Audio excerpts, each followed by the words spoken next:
Bonjour à tous et merci de nous retrouver pour les entretiens du Club France Initiative. Alors, on ne peut pas démarrer ce nouvel entretien sans dire un mot quand même de la guerre en Ukraine et dire au nom du Club France Initiative que nous sommes de tout cœur avec le peuple ukrainien et aussi avec les Français qui vivent en Ukraine et pour beaucoup d'entre eux reviennent en France. Nous voulons aussi avoir une pensée pour nos compatriotes en Russie, en Biélorussie, qui souffrent des conséquences de ce conflit. Un mot également sur un débat qui commence à émerger qui laisserait penser que seul le hard power compterait désormais. Je crois à l'inverse que justement cette guerre nous montre que la complémentarité entre d'un côté le hard, c'est-à-dire le militaire et l'économie, et de l'autre le soft, avec une guerre de communication qui a pour but de faire susciter de l'empathie, de l'adhésion. Et on voit aussi, ça c'est du côté ukrainien bien sûr, et on voit aussi du côté russe un très important travail d'influence qui est mené en particulier dans les pays non occidentaux, et je vous rappelle qu'ils sont largement majoritaires. Et cette bataille du soft power fait aujourd'hui rage avec des pays tiers comme les États-Unis, comme la Chine, et bien sûr les pays européens. Donc, tout ça pour dire que plus que jamais, le travail de notre club est important. Il ne faut surtout pas se désengager de ce sujet, bien au contraire. Et tout montre, y compris la montée de la défiance, voire la poutinophilie dans certains pays en Afrique ou en Asie, qui est assez inquiétante, qu'il faut aussi repenser nos politiques de soft power sur le moyen long terme. Aujourd'hui, justement, on va parler de la diplomatie culturelle qui est bien souvent au cœur de notre stratégie d'influence française, avec Céline Dagnon, qui est un visage familier du Club France Initiative, qui vient nous parler justement de comment susciter un désir de France via une diplomatie culturelle plus efficiente. Alors, Céline est impliquée dans les politiques publiques culturelles depuis plus de 15 ans. Entrepreneur et agent public, elle a travaillé en administration centrale, mais aussi sur le terrain, comme au musée d'Orsay, ou encore comme directrice déléguée du théâtre Gérard Philippe. Elle a aussi été conseillère ministérielle dédiée à l'accès à la culture. On lui doit notamment le plan bibliothèque et la création du Pass Culture. Aujourd'hui, elle est consultante et elle s'investit dans l'action publique et numérique, le réseau culturel français à l'étranger, l'Agence française de développement. Elle accompagne les collectivités, des porteurs de projets en France et à l'international. Enfin, elle est co-auteure d'un ouvrage très intéressant qui s'appelle L'État qu'il nous faut. Alors, Céline, entrons dans le vif du sujet. Finalement, pour vous, à quoi ça sert la diplomatie culturelle? Bonjour, merci pour cette invitation et pour cette question qui est sans doute au cœur de la réflexion sur la diplomatie culturelle, mais aussi de la manière de la mettre en œuvre. À quoi sert la diplomatie culturelle? Vous l'avez dit, d'abord et avant tout, sans doute, à susciter le désir de France. Cela a des incidences économiques, évidemment, notamment sur les industries culturelles. Cela a des incidences sur ce que la France apprend des rencontres faites dans différents pays, dans des projets partagés. Cela a des incidences sur l'image de la France. On le voit aujourd'hui à quel point l'image du pays des droits de l'homme, de la France pays des droits de l'homme, colore d'une certaine façon la voix politique, bien au-delà du culturel, de la France dans le monde. Tout ça sont des incidences du désir de France qui peut être suscité à travers la diplomatie culturelle. D'où l'importance, je crois, de se souvenir quand on mène une diplomatie culturelle de deux éléments. D'abord, de l'importance de la cohérence entre la politique culturelle extérieure et la politique intérieure. Il est difficile de susciter un désir de la langue française, par exemple, si nous nous mettons, nous, à parler et donc à penser en anglais. D'où l'importance également de mener une diplomatie culturelle à l'égard évidemment des États, mais également de l'ensemble de la société civile. Le désir de France, il vient des habitants des pays. Alors, comment vous jugez finalement l'état de la diplomatie culturelle française aujourd'hui? Alors, d'abord, bien malin qui pourrait juger quelque chose sans y être de l'intérieur, c'est un peu facile. je ne me prononcerai pas sur l'état même de la diplomatie culturelle. En revanche, je crois qu'on peut faire quelques constats, notamment de terrain, notamment quand on travaille d'une façon ou d'une autre à l'international en matière culturelle. Et peut-être de 3 points de vue différents. D'abord, du point de vue des différents postes avec lesquels j'ai pu échanger longuement dans le cadre d'une mission avec l'Institut français. On observe, au fond, votre première question. On observe la difficulté à savoir quel est l'objectif de fond à poursuivre. Et de cet objectif de fond, évidemment, doit découler les objectifs concrets, opérationnels, quotidiens. Et cette difficulté à partager un objectif de fond qui peut être global, international ou qui peut être par région du monde, on le voit dans les différents postes. Donc, quel est l'état de la diplomatie culturelle ? Je ne peux pas répondre directement, mais j'observe qu'il manque clairement un objectif partagé et donc des moyens adaptés à cet objectif.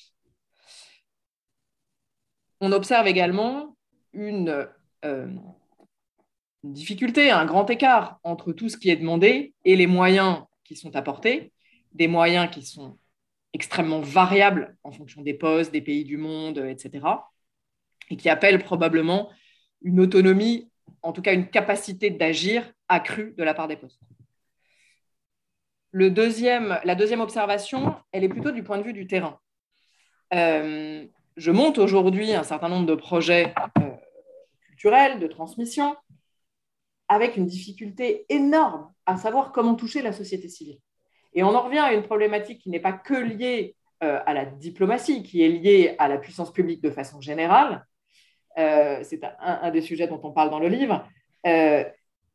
Comment articuler les efforts de la puissance publique avec ce que peuvent apporter les porteurs de projets, et notamment les porteurs de projets culturels. La diplomatie culturelle, les diplomates, en tout cas, ne peuvent pas tout faire. C'est pas leur métier, ils ont les forces qu'ils ont et ils ne peuvent pas tout faire. Mais ils peuvent s'appuyer et compter sur les porteurs de projets. Il y a sans doute besoin de s'organiser davantage pour cela. Aujourd'hui, quand on est porteur de projet, je le vois par exemple sur un projet que je porte aujourd'hui sur la francophonie, il est extrêmement difficile de savoir comment toucher ceux qui, dans la société civile, pourront accompagner ces différents projets. Et puis le troisième point, c'est l'observation d'un petit manque de fierté, ou en tout cas pas de la bonne fierté, sur ce qu'est la culture française, sur ce qu'est la langue française. Je dois avouer que quand j'entends le logo ou la petite phrase « Choose France » pour parler du fait de choisir la France, je ne suis pas totalement convaincue qu'on exprime la fierté de choisir la France en utilisant l'anglais. Peut-être de réussir aussi à montrer davantage la fierté, je ne sais pas, mais en tout cas la joie et ce qu'apporte le travail partagé. Je pense à une initiative, par exemple, qui se tient entre les États-Unis et la ville de Saint-Denis, qui aujourd'hui sait qu'il y a cette initiative et combien elle peut apporter probablement à la ville partenaire aux États-Unis, mais également à Saint-Denis, et comment la diplomatie culturelle, ce n'est pas d'abord de venir vers les autres, mais c'est d'interagir et d'échanger. Et puis, dernier point, sur cette fierté, au moment du Pass Culture, de multiples débats ont eu lieu sur la question des jeux vidéo. Faut-il que les jeux vidéo soient dans le Pass Culture ou pas ? Je ne veux pas revenir sur cette question-là de est-ce qu'ils doivent être dans le Pass Culture ou pas. Ce que j'ai pu observer à travers ces débats, c'est à quel point la France ignore la puissance créative française en termes de jeux vidéo. Et donc, un peu de connaissance et donc de fierté à partager la culture française aiderait sans doute cette diplomatie culturelle. Alors, vous venez déjà de lancer un certain nombre de pistes, mais comment on pourrait faire mieux et finalement, comment on pourrait utiliser encore davantage cette diplomatie culturelle pour renforcer notre influence ? Je crois qu'il ne faut jamais éloigner la forme et le fond, le contenu et le contenant. et que si on veut s'intéresser à la manière de renforcer la diplomatie culturelle, il faut autant y penser en termes de projets et de fonds que de manière de le faire. Sinon, on reste dans le Yaka Faucon, dont je ne suis pas très friande.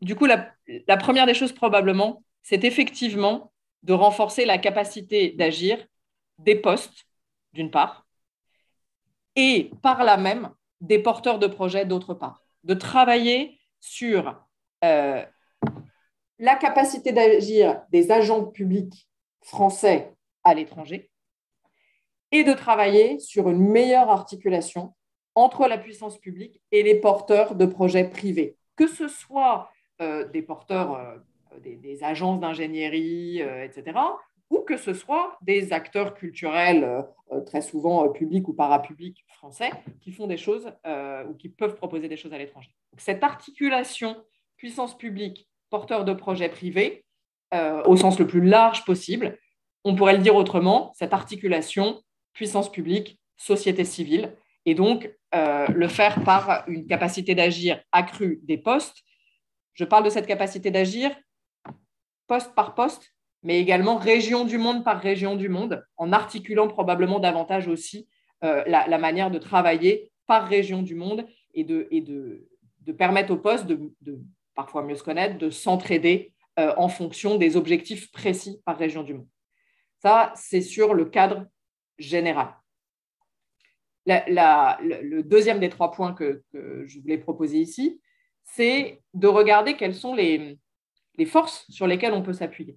Et il y en a une dont on parle assez peu, ce sont les communautés françaises à l'étranger, qui sont hyper intégrées, qui sont souvent là pour beaucoup plus longtemps que les diplomates au sens le plus large, et qui pourraient être des relais d'opinion, de fierté, de partage, d'articulation avec la société civile extrêmement important. Et puis le 3e point, on l'a dit, si la diplomatie culturelle, c'est un désir à susciter, alors c'est un désir qui passe aussi par des valeurs. Et comment le mieux possible sont portées nos valeurs? Peut-être par une certaine façon d'aborder la culture en France, parce que représente la culture en France, c'est-à-dire une forme d'éducation culturelle, l'apprentissage d'un esprit critique, la manière de s'impliquer dans un projet. Et donc, je crois que la manière dont on a en France, la manière dont on se préoccupe de l'éducation artistique et culturelle en France, pourrait être un point d'appui et un pivot crucial sur cette diplomatie culturelle. Et au fond, miser là-dessus en se disant que quand les artistes vont à l'étranger, il doit y avoir un pivot autour de l'éducation artistique et culturelle. Renforcer ce lien-là, proposer les projets d'éducation artistique et culturelle en France à l'étranger, c'est une manière de montrer, mais de montrer pas de façon ostentatoire, de faire vivre aux sociétés civiles de l'étranger la manière dont la culture a un rôle dans l'éducation en France. Pareil pour les chercheurs. Si on se targue d'être un pays qui fait la part belle à la recherche, à la création, alors susciter davantage de partenariats et d'attractivité de la France pour ces chercheurs. Il y aurait beaucoup d'autres choses à dire, mais je crois que si on est sur les valeurs, les communautés françaises à l'étranger et l'articulation puissance publique, société civile, on a déjà des clés importantes. Bien, merci beaucoup, Céline. Je rappelle aussi qu'on publie une note sur cette thématique en même temps que cette vidéo. Donc, vous pourrez retrouver le lien en dessous. Et si vous voulez vraiment creuser le sujet, beaucoup de propositions pour renforcer encore notre influence dans le monde via une diplomatie culturelle encore plus conquérante. Voilà. Merci beaucoup à tous. À très vite. Merci.